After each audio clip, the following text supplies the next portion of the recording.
Richard James will present fraction tutorial 1, and quite a few people who know me quite well, students, past students, parents, students who are just interested in Richard James mathematics tutorial just for curiosity, they know that I have over 30 hours of solutions, and they may just be saying, after having so many hours of solution, why am I doing a set of solutions in the form of tutorials? But these tutorials are beneficial because we are actually solving similar problems. For the previous solutions that I have done, over 30 hours so far, those solutions are the solution of like an examination paper, where you know that number 1 is different from number 2, and so on. But in these tutorials, the problems are similar, and that can prove to be beneficial when students are attempting to develop the skills of solving problems of a particular nature. And that is why I am doing all of these tutorial problems. As a matter of fact, for fractions, now we have on our screen the solution of the first problem, and all I'm doing here is explaining some of the steps that are involved in solving the problems. Now, this is the statement of the problem, therefore this is our first step. This is not a step, this is the initial statement. So in our first step, what do we notice that we have here, or how does this relate to the initial statement of the problem? The first step is the result of converting mixed numbers to improper fractions. There is no need to make any adjustments with the brackets. Making adjustments in brackets, especially when they were given in the statement of the problem, can prove to be detrimental. And students know, especially my students will tell you that they know that some of the things that you do not adjust or introduce unnecessarily are unnecessary brackets, unnecessary negative signs, and unnecessary fractions. All of these fractions are necessary because we are solving a problem that is based on fractions. So let us go straight ahead and take a look at what is present in each and every step. So the first step is the result of converting mixed numbers to improper fractions. There is no need to make any adjustment with the brackets, as we said before, because the brackets are given in the statement of the problem. Of course, we may discard the brackets when they are no longer necessary. So we have our mixed number, and we are converting that to an improper fraction. We are taking note of the different components. They have the whole number, the numerator, and no doubt the denominator. And how do we do that? Multiply the denominator by the whole number and then add the result to the numerator. So multiply 4 times 5 is 20.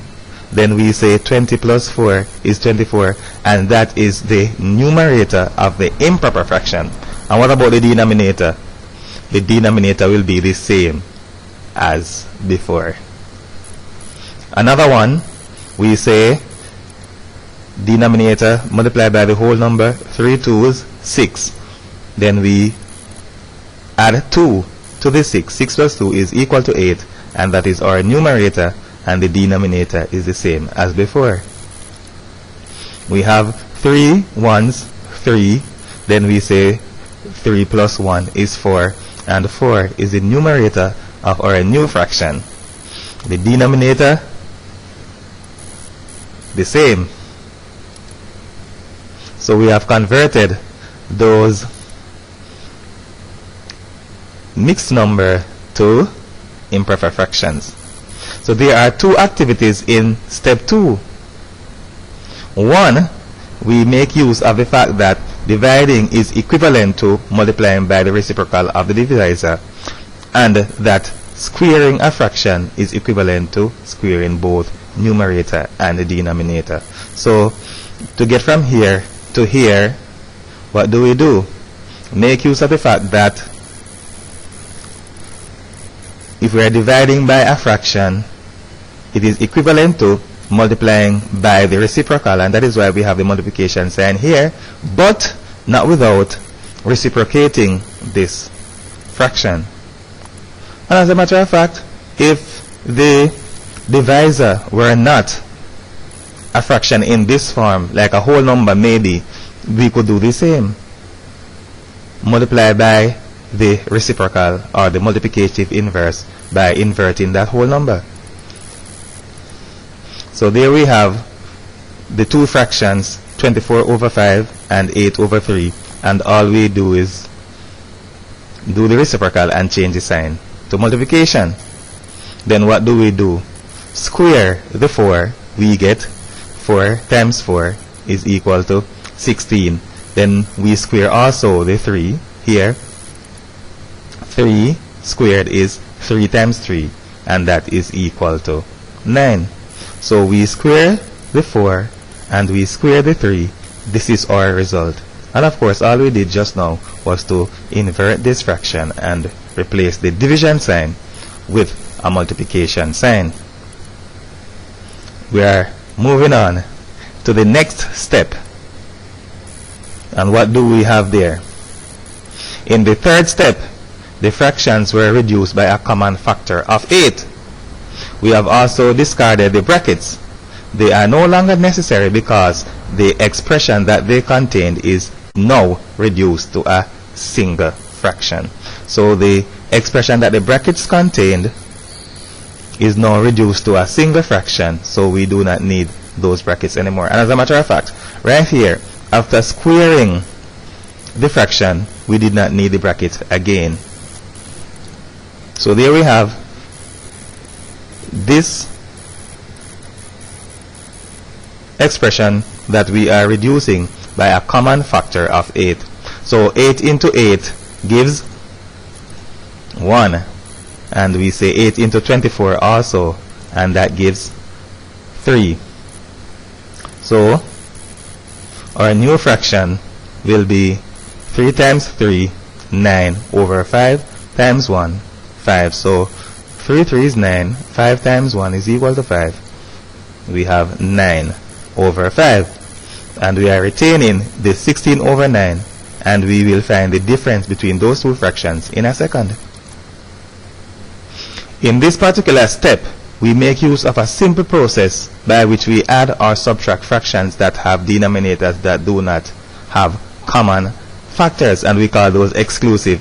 It is not a mathematical term, but a term that I use and will be using in this tutorial to mean that the denominators of the fractions do not have common factors.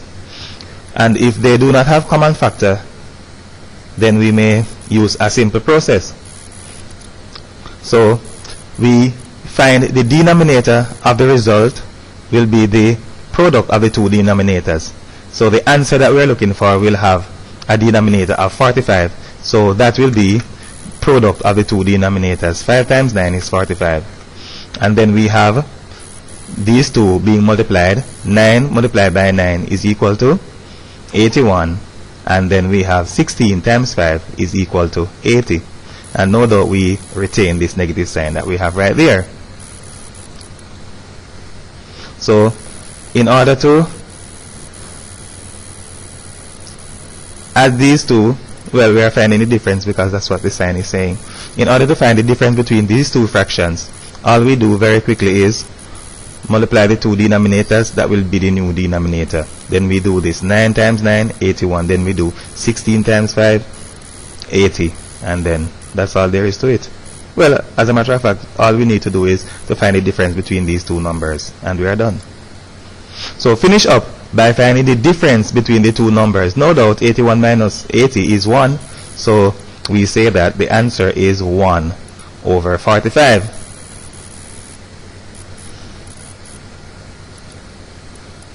Here we have another situation. Number 2. In this case, the first step is written beside the statement of the problem. The upper set of fractions are enclosed in brackets, and the large fraction bar is replaced by a division sign, and later on we will consider that to be our threefold step. Writing the first step beside the statement of the problem is one method in making use of what we call the width of the paper, or what we call making use of the width of the paper.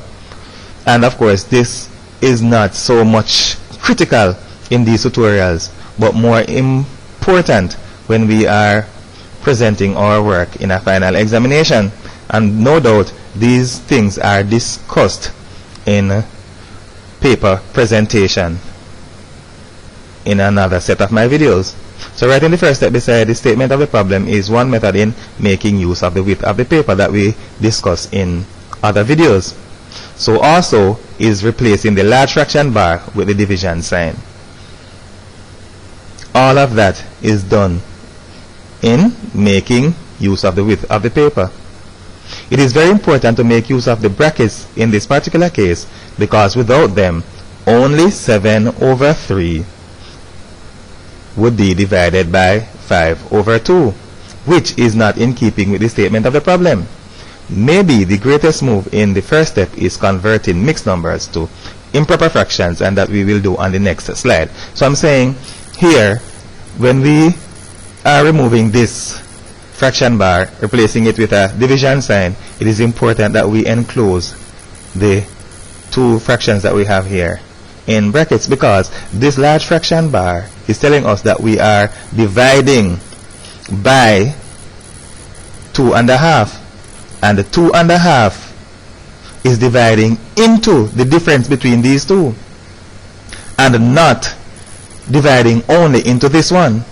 So because the 2.5 is dividing into the difference between these two, it is important that we enclose them in brackets to ensure that we need to find the difference between the two of them before we divide by 2.5. As we said before, on the next slide we will be converting the mixed numbers to improper fractions.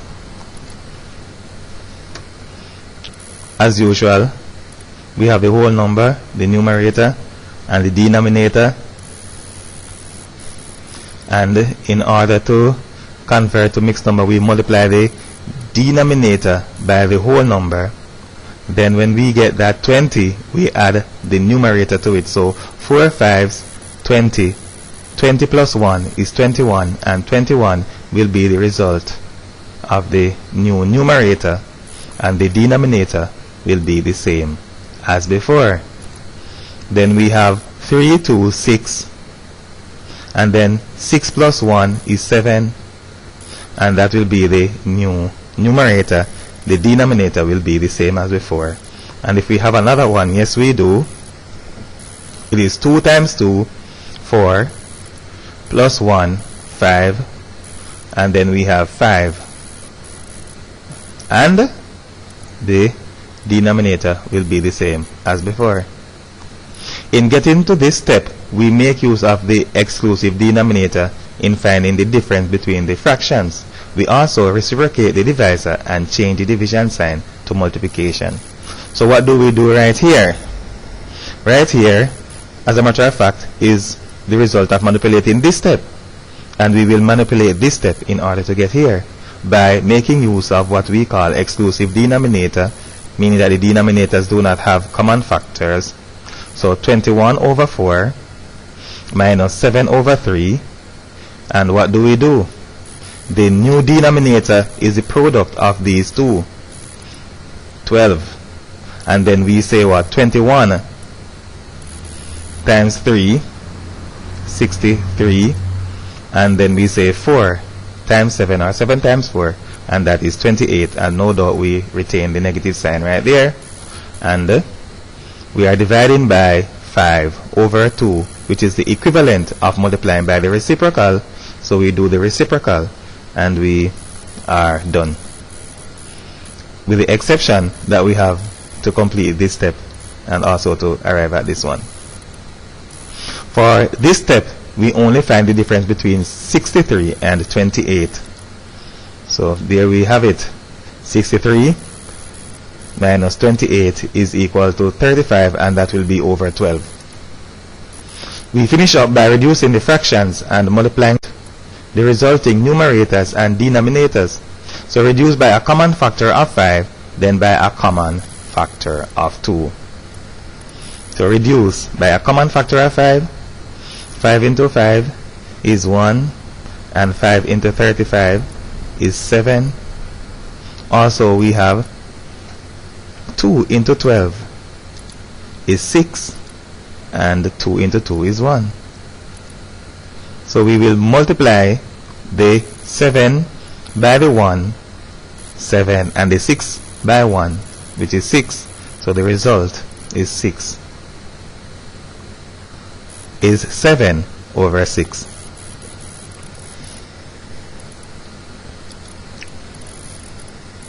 What do we do in this particular case? We will begin by converting the mixed numbers to improper fractions as usual, replacing the large fraction bar with a division sign as usual, and enclose the previously upper fractions and set of fractions in brackets as usual. So let us go straight ahead and convert the mixed numbers to improper fractions. And there we are labeling the components. So multiply the denominator by the whole number, then add the result to the numerator. That is what we will do. 5 multiplied by 1 is equal to 5, and then we say 5 plus 1 is equal to 6, and that is our new numerator. The denominator is the same as before, and then we have what? 3 times 3 is 9. 9 plus 1 is 10, and we put that over 3. Then we will continue. But why didn't we do other conversions from mixed numbers to improper fractions? Why didn't we do that? Because the two mixed numbers here are the same, and the 2 are the same, so we only need to do 2. This one and do this one, and that we have done. There are 2 big moves in this second step. In the first one, we reduce the fraction, which is the first set of fractions, by a common factor of 5, then by a common factor of 3. So reduce that by a common factor of 5. 5 into 5 is 1, and no doubt 5 into 10 is 2. Then we reduce by a common factor of 3. 3 into 3 is 1, and 3 into 6 gives 2. So we will have, when we are through, 2 times 2 is 4, and 1 multiplied by 1 is 1. So we will have 2 2's 4 over 1 multiplied by 1, which is 1. So 4 over 1. And we know that 4 over 1 is 4. But we will retain, see, what we did is change to just 4. But we had to, not necessarily that we had to, but in order to maintain the form of fractions, because we are still manipulating fractions, we returned to the fractional form. But in this case, we will just retain the fractional form rather than change and then return to it, so that we can have just uniformity in reducing the fractions in the end. Also, in the same step, for our second move, we make use of exclusive denominators in finding the difference between the 2 fractions. So we need to find the difference between these 2 fractions. How do we do that? As usual, the denominator is the product of the 2 denominators. Then we find the product of those 2. 10 5s, 50. Then we do 6 3s, 18, and maintain the negative sign there. And that's all there is to it. Unlike the previous step, that was a combination of 2 separate steps, this step is a combination of a sequence of 2 steps. We will find the difference between the 2 numerators of the second fraction, followed by finding the reciprocal of the divisor, and of course changing the division sign to multiplication. So what do we do first? We find the difference between the numerators. So we have 50 minus 18 is 32, so 32 over 15, and that 32 over 15 we will use to divide into 4 over 1. And what do we get? Well, as a matter of fact, we need to do the reciprocal and change the sign to multiplication, after which we will do the reduction of the fractions. So we will finish up by dividing by a common factor of 4. So 4 into 32 is 8, and 4 into 4 is 1. So what do we have next? 1 multiplied by 15 is 15, and 1 multiplied by 8 is 8. 15 over 8. Right. Well, I hope that at least a single student will be appreciative of the fact that we have tutorials in which each step is explained, because there is no doubt that we have the solution right there on paper, and we are including another component, which is making an attempt to explain every single step. The fourth problem. This problem is similar to the first in that we have 4 fractions to manipulate. However, in this case, we do not have repetitions. That means we'll have a lot of work to do. Also, we have an exchange of multiplication and division signs. We will proceed to convert the mixed numbers to improper fractions, which will be a little more work than we have done before with those 4 fractions. So we have 4 fractions on this occasion. Will be a little bit more than what we have done before. So let's go. 4 and 1/3. 3 fours 12. 12 plus 1 is equal to 13. 12, then 12 plus 1 is equal to 13. That is, the numerator and the denominator will be as before. What do we have next?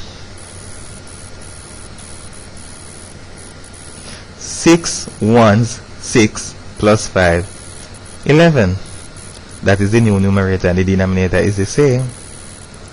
Over there we have 7 1 7 plus 3 is 10. Hopefully we'll have 10 over 7. Then we have 1 and 2/3. 3 ones 3 plus 2 is 5. 3 ones 3. Then 3 plus 2 is 5. 5 over 3. What do we do next? There are 2 activities in the second step. In the first one, the first set of fractions is brought to the same denominator. We generally add fractions immediately if they have the same denominators, or we make use of a common denominator. In this particular case, we may take advantage of the fact that one denominator is twice the other. Therefore, if we multiply one of them by 2, the result will be the other. So if we multiply this one by 2, we get 6. We may then add or subtract the fractions immediately. However, in order to retain the value of the fraction, the original value, so that the fraction does not change, we need to multiply the numerator also by 2, which is a mouthful. We cannot, throughout our entire lives, imagine that when we are tested, they are going to treat us as babies. When we are small, we are given fractions with the same denominator and we are required to add them. Now that we get older, we need to convert fractions to the same denominator, and that may be done with some amount of innovation at this level. Now, good that if we can see that this denominator is 6 and this one is 3. So all we need to do with this 3 to get 6 is multiply by 2. But by so doing, the value of the fraction will be changed if we do not adjust the numerator also. So the numerator is also multiplied by 2, and that is how we have this 26 over 6.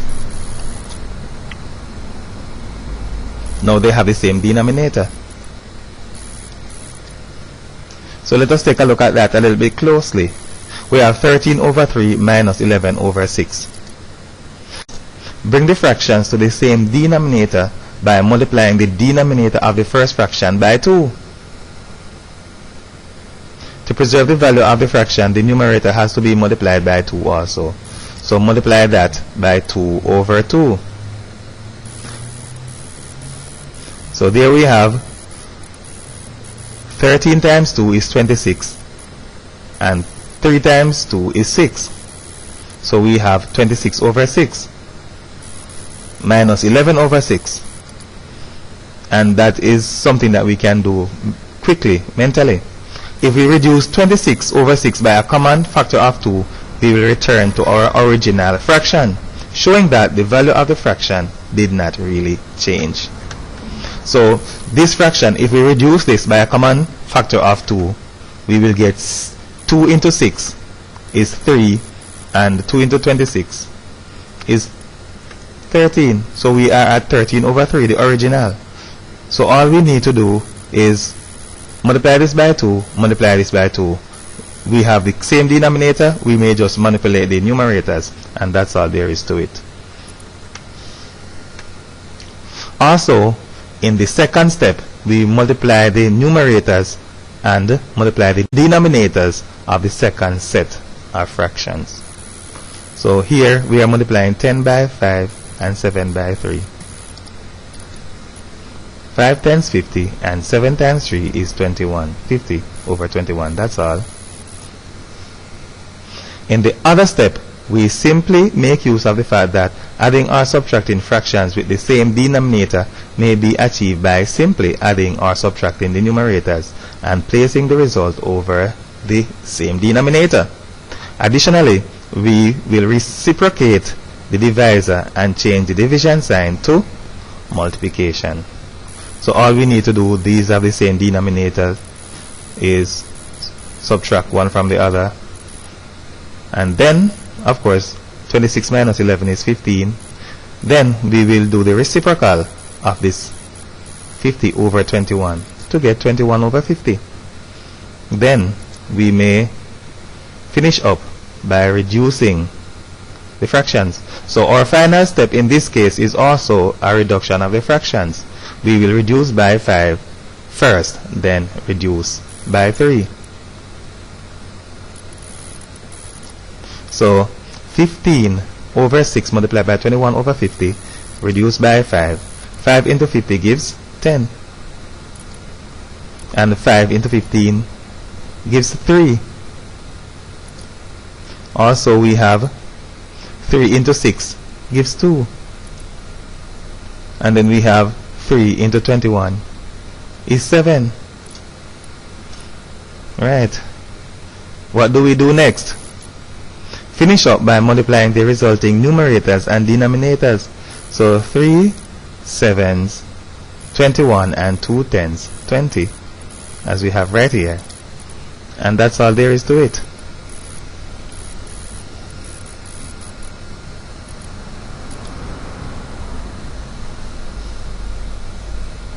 In this first problem, we will go to our threefold step. Here we have a conversion of the mixed numbers to improper fractions. That is the first step. We have a repetition of mixed numbers, so that reduces the number of steps that we would normally have to take because we have a repetition. Also, we replace the large fraction bar with a division sign and appropriately place the fractions in brackets. The replacement of the large fraction bar with a division sign facilitates placing the two sets of fractions beside each other. And what do we need that for? Using the width of the page, which of course is not something that is very instrumental in these tutorials, but when we are doing examination. It would have been more appropriate to do this under examination conditions, as the process reduces the speed with which we traverse the page vertically, making judicious use of the width of the page. So under examination conditions, it would be more appropriate to do things like making use of the width of the paper, and as such discussions on making use of the width of the paper is done when we are presenting examination, and no doubt Richard James has quite a few videos on that also.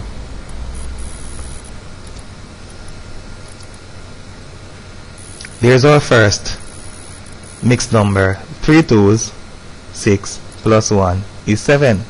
Well, by the time students are finished with these videos, if there's only one thing that you can do in your life, should be to convert a mixed number to improper fraction.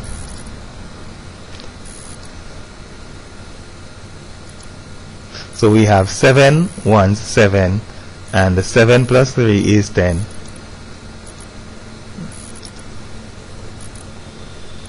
Right. That's all there is to it, because we have repetitions. What do we do next? In the second step, we make use of exclusive denominators in adding the two fractions, and also reduce the second set of fractions by a common denominator of 7. So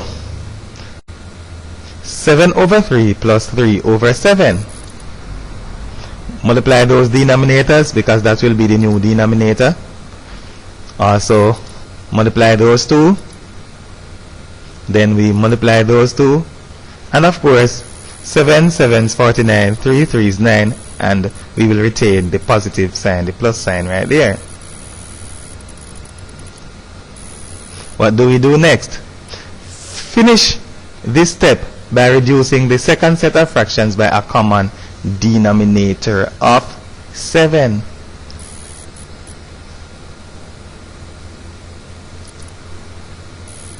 So 7 into 7 gives 1, and 7 into 7 again, that's 1. So finally, finish up by multiplying the resulting numerators and the denominators. So 1 multiplied by 10 is 10, as we have there, and 3 times 1 is 3, as we have right there. 10 over 3. In the next step, add the two numerators and reciprocate the divisor while changing the division sign to multiplication. 49 plus 9 is equal to 58, because we are adding these two. Put that over 21. And what do we do next? Take this 10, find the reciprocal of 10 over 3. Then we will proceed to reduce the fractions by a common factor of 3. So finish up by reducing the fractions by a common factor of 2. Then by a common factor of 3. So we have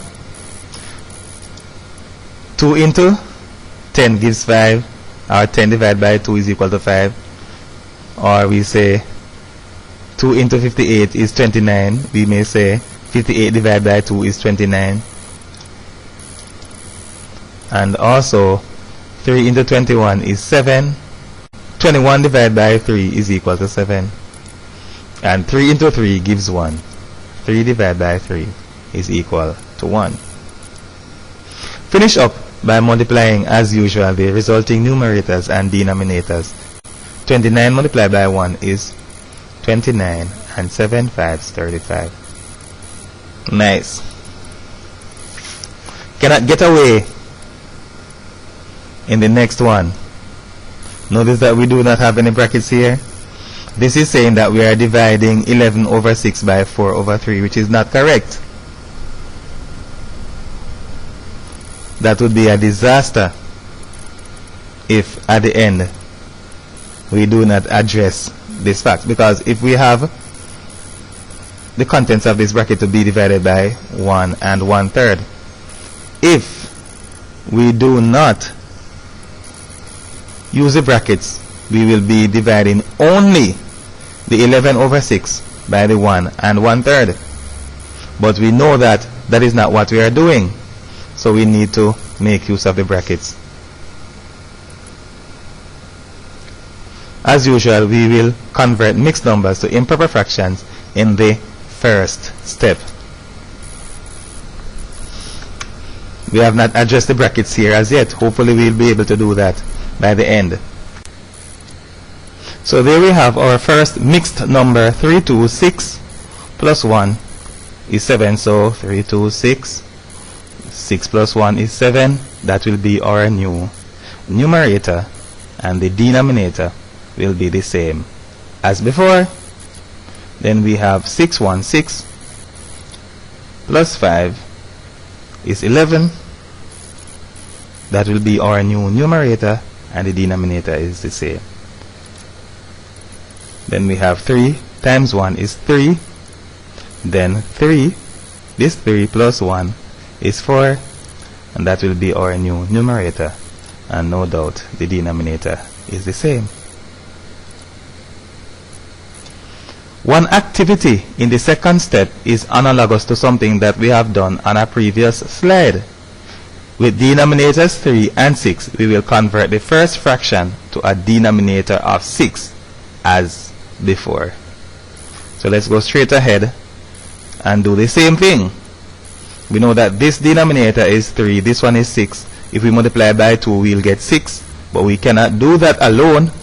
The value of the fraction will change if we do not also multiply this 7 by 2. So there we are multiplying by 2 the numerator and the denominator. So we have 2 7s, 14, and 2 3s, 6. Now we have the same denominators. We may just say 14 minus 11 is 3. Right. But before we do that, we will do the reciprocal of the divisor and change the division sign to multiplication.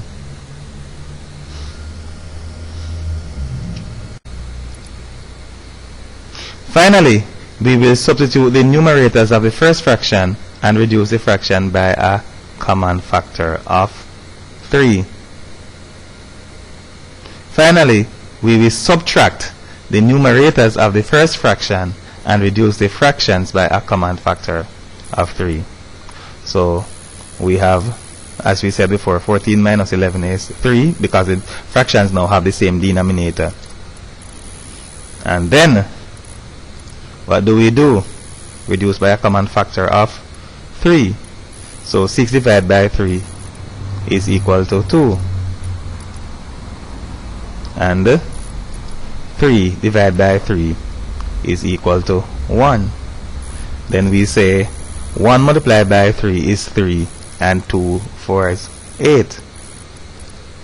So we have 3 over 8, and that is all there is to it. On a next tutorial, we will take a closer look at how to get the fractions to be the same denominator when one denominator is a multiple of the other. And we will take a look also on how to do it if they are not multiples of each other. We can still do that mental process. As I said before, it is not a shortcut. It is just that at this level we are required to think on a higher level, and we are required to be more efficient in the way that we do things. If you are 8 and you think a particular way, then you are 18, you think exactly in that same way, then you have a serious problem.